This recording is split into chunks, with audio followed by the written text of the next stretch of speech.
Good day, everybody. Welcome to Just a Point of View. You know, as usual, I'm talking about something controversial. I spoke on it a few times before on previous videos, and I'm going to go right on into it. What I seem to comprehend is that there's a psychological difference between different individuals' nationalities within the system or the culture of America. And because of this cultural difference, there is a misunderstanding when certain things are to be addressed. Now we're going to talk about, once again, this reparation and also the topic of critical race theory. A lot of times people, and even some blacks, so-called blacks, say that, you know what, we don't need reparations, we don't deserve reparations, so forth and so on. But I beg to differ. And I do understand that there has been ample enough time for people to make their ways out of the gutters and the ghettos and the projects and, overcome systematic racism. But I also know that these things are psychological traumatizing, and that some people haven't been as strong and diligent as others in pursuing the higher ways. So there is assistance needed. And most of the time people think, or I would think that they think that I had something against the so-called Caucasians, Europeans here in America. But it's absolutely incorrect. I give you this information from the perspective I give you to because I love you. And somebody needs to tell you the truth. See, that's what truth is about. The truth that I'm coming to you, it's not coming from a harsh, wicked place. It's coming from a place of love and concern, because I understand that you have been deceived and that the cultural agreements that you have been cultivated in those fields of life have lied to you. And if you are programmed with this falsehood, how could you see anything other? How could you think anything other than you are the superior being on the planet if this was been propagated to you from your community, from your parents and your grandparents, so forth and so on? So I don't fault the so-called whites of today, European American, Caucasian Americans. What I do address is that the mindset that want to continue to act like that is okay and that there's no problem, that there's no situation, but there is. And if you think that there's no situation and there's no differences, there's nothing that needs to be addressed, and something that needs attention to, you have been drinking the juice. You're intoxicated by falsehood, lies, and deception and corruption. Your politics, the politics that you make alliance with, that is your God. And because that is your God, you can't see where love supersedes politics, where love and truth supersedes policies. Now, a lot of so-called whites, European Caucasians, they want to justify a lot of the things that's going on. And I'm not saying that so-called blacks are innocent by any stance about the operations that we have been operating out of, or, committing in societies. There are so-called blacks that have been painting a terrible picture in this society. I formerly was one of those because of the culture that I had embraced. But I want you to know that the culture that I embraced was a reflection of the culture that you presented to me. From the television, from the movies, from the politics. The United States government is the biggest bullies on the planet. The government takes what they want. And then if they don't get what they want, in some type of forceful way, they will eliminate the problem. They will kill you. They will murder you. And this is the same behavior that is reflected on the streets in so-called impoverished areas.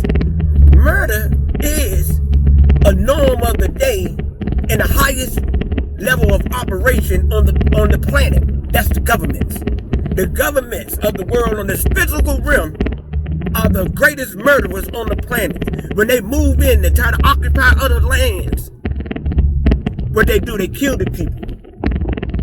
In the name of establishing democracy, or even in religious perspectives, from the Christendoms of Catholicism, crusades, and inquisitions, and the movements of the Muslims on different areas around the planet in the name of religion. Murder is the name of it's a capital assignment of the day. Taking what you want. And that's what is being reflected on these streets.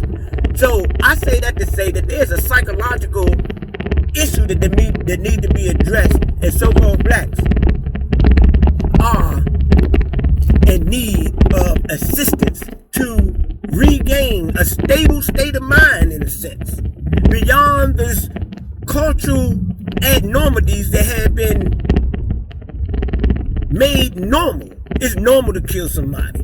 It's normal to be having sex at 10 and 11 and 12 years old. It's normal to have same-sex partners in the black community, so-called black community, because this is a reflection of what is acceptable around us. So in this creation problem of this disastrous culture that we participate in, with no remedy in sight, assistance is needed from the perpetrators of these crimes against the so-called blacks. And these perpetrators have been and is right now today and will be in the future the governing factors of this country. I know that we have to take responsibility for our own actions and deeds, but will the government take responsibility for their actions and their deeds?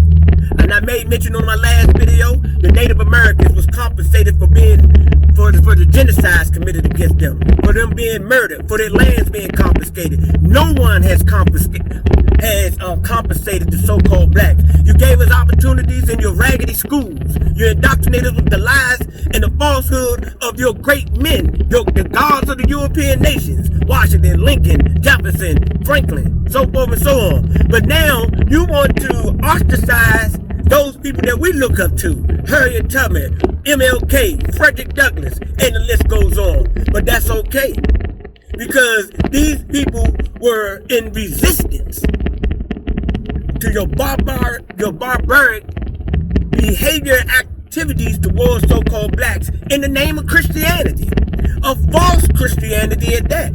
The people that did these things weren't followers of Christ. They were followers of the devil.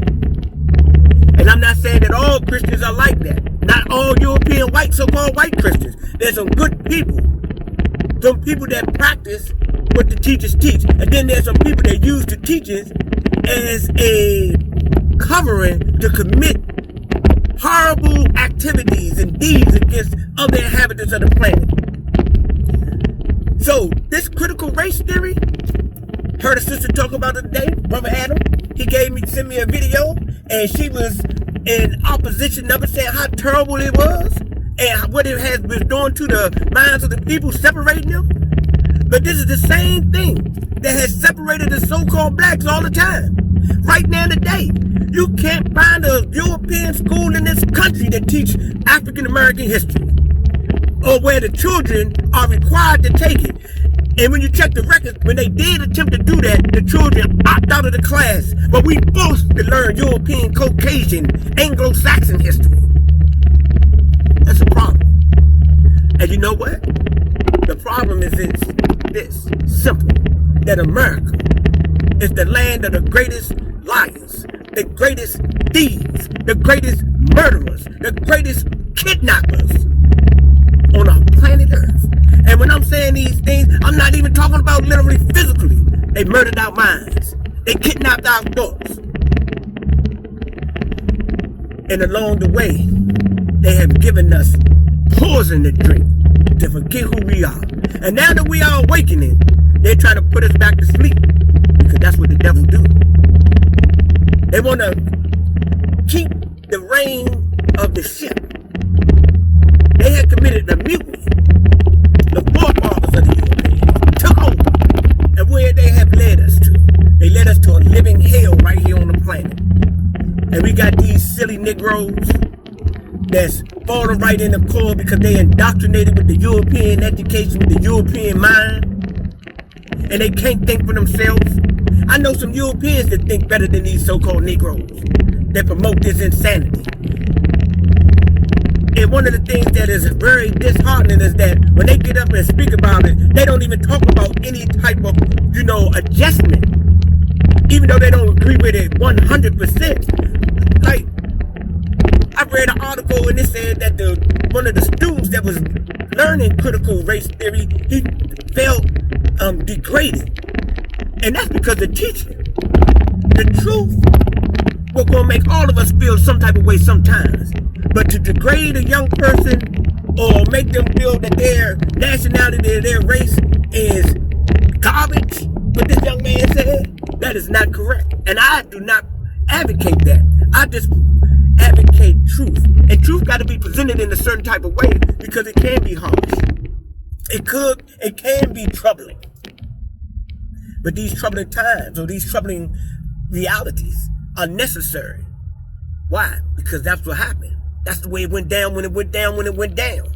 See what I'm saying? And anything else is a lie. And we can't keep on living off this falsehood and these lies and these fairy tales.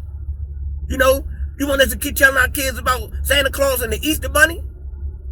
The Great Pumpkin or something? But you don't want to tell us about the struggle. About hundreds of thousands, possibly millions of blacks being kidnapped, carried across the Atlantic Ocean. Half of them dying on the way over here. You don't want us to tell her that. You don't want us to tell that truth. And then came here, then stripped of our nationality, our language, our birthrights, our inheritance. We don't even have no land. They gave the Native Americans some reservations and some casinos and things like that to compensate them so they could be working. But we ain't getting nothing. Only thing we got is to learn the ways of the wickedness of the European nation. And that's why our people so messed up. Because we reflecting these false gods engulfed in the European makeup instead of the true and living God of our forefathers. The one God. May you call him this or may you call the God that. There's one God. The truth. And the truth is clothed in love and manifested physical on this plane. Ladies and gentlemen, I know I'm well over my time. I've been rambling. But this is a touchy subject and it need to be expounded on. And I'll be talking about it again and again and again, most likely. Because racism is a disease that has poisoned the minds of the Europeans within the borders of the United States and has spread it like corona all over the planet, infesting all nations and nationalities. And the thing about it is that this prejudice, bigoted type of thought process, this racist mindset, is not even just, subject to just so-called whites. And that's the thing about the disease. It's a disease of the mind. And psychological treatment is needed, a remedy, so some adjustments can be made, so we can have a better day. Ladies and gentlemen, I bring this message in love, and I leave you this message in peace. Peace, goodwill to all mankind. Praise him to raise him.